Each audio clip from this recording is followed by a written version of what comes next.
So hey guys, শুভ দুপুরবেলা। এখন ঘড়িঘাটে almost একটা মতন বাজে, আর আমরা আছি এখন বাঁশ কাটতে যাবো। বাঁক তৈরি হওয়ার যেই বাঁশ, সেই বাঁশ আমরা কাটবো। কারণ আমাদের আগের বছরের বাঁক ছিল, সেটা আছে উই ধরে নষ্ট হয়ে গেছে। তার জন্য আমরা সেকেন্ড সোমবার, কালকে সোমবার গেছে সেকেন্ড সোমবার, আমরা বকখালি থেকে একাডেমি জল ঢালতে যাবো। তো তার জন্যে আমি বাঁশ কাটতে যাবো আমরা এখন। আর দেখতে পাচ্ছ আমরা কজন যাই। আর তোমরা আজকে ব্লগটা আশা করি ছোট হবে, কিন্তু তোমরা লাস্ট ডে ফার্স্ট যদি দেখবে, আশা করি তোমরা আনন্দ হবে, এনজয় পাবে। তো চলো এগিয়ে যাই। আর দেখতে পাচ্ছ এই যে আমাদের সৌমেনদা আছে। সৌমেনদা আমাদের বাঁক বোয়ার একমাত্রই লোক যাকে সবসময় নিয়ে যেতে হবে, কারণ আমরা এত দূর থেকে বাঁক নিয়ে আসতে পারি না। আর সৌমেনদা একটু তাড়াতাড়ি করে বাঁক আনে। আর ওখানে দেখতে পাচ্ছ সব সদস্যরা আছেন, যারা এই কালকে একটা সোমবার গেছে, আগের সোমবার সবাই যাব। তো দেখতে পাচ্ছ এই যে। তাহলে আমার ইন্ট্রো দিয়ে আজকে ব্লগটা শুরু করি। আমি শান্তনু, তোমরা দেখছো শান্তনু ব্লগ। আমরা এখন বাঁশ কাটতে যাবো ওই জঙ্গলটার মধ্যে। তো দেখাই একটু, ওই যে ওই জঙ্গলটার মধ্যে আমরা এখন বাঁশ কাটতে যাবো।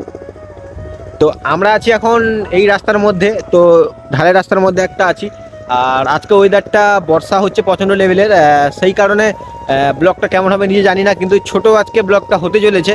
তোমরা আশা করি দেখে করে লাইক কমেন্ট শেয়ার করতে যেতে ভুলো না। তোমাদের যত লাইক কমেন্ট শেয়ার হবো, তত আরও আনন্দ হয়ে তোমাদের ভাই তোমাদের জন্য আরও ভালো ভালো ভিডিও বা কন্টেন্ট আনতে পারবে। তো দেখতে থাকো, চলো।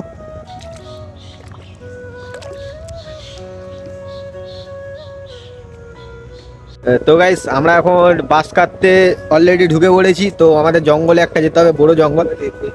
এই যে রাস্তা দেখতে পাচ্ছ, আর বর্ষা হওয়ার কারণে পুরো রাস্তা কাদা হয়ে আছে। একটা এমনিতে জঙ্গলের ভিতরে যাচ্ছি মানে কাদাই থাকবে, তাও বললাম। আর পিছনে দেখতে পাচ্ছ সব যারা যাবে বাঁক নিয়ে তারা আসছে। আর আজকে অ্যাকচুয়ালি আমি বাঁক কাটবো, কারণ সবাই বলছে আমাকে বাঁক কাটার জন্যে, মানে বাঁশ কাটার জন্যে। তো চলো, দেখতে পাচ্ছ সবাই আসছে আস্তে আস্তে করে। আর এই জায়গাটায় আমরা বাঁশ কাটবো। এখানে বাঁশ গাছ প্রচণ্ড লেভেলের, তো তোমরা দেখতে পাচ্ছ যেখানে তাকাবে বাঁশ গাছ। তো এখান থেকে আজকে বাঁশ কেটে হর হর মহাদেব বা মহাদেবের কাছে আজকে নিয়ে যাবো। আমরা প্রতি বছর এখান থেকেই বাঁশ কাটি। তো আগের বছর যতটা সম্ভব এখান থেকে বাঁশ কেটেছিলাম। এই বছর দেখি কোনখান থেকে ভালো বাঁশ পাওয়া যায়, সেখান থেকে কাটবো। আমাদের সিদ্ধার্থ শঙ্কর জানা চলে এসেছে ধূপ নিয়ে। তো তোমরা কারা কারা বাঁশ কেটেছো বা সেকেন্ড সোমবার তোমরা যাবে, তারা কমেন্টে বলে দিও বাসটা। হর হর মহাদেব।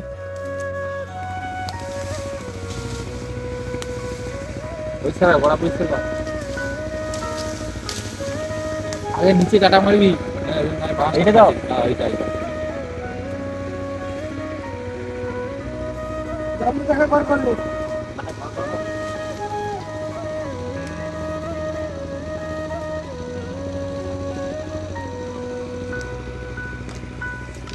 বাবু হ্যাঁ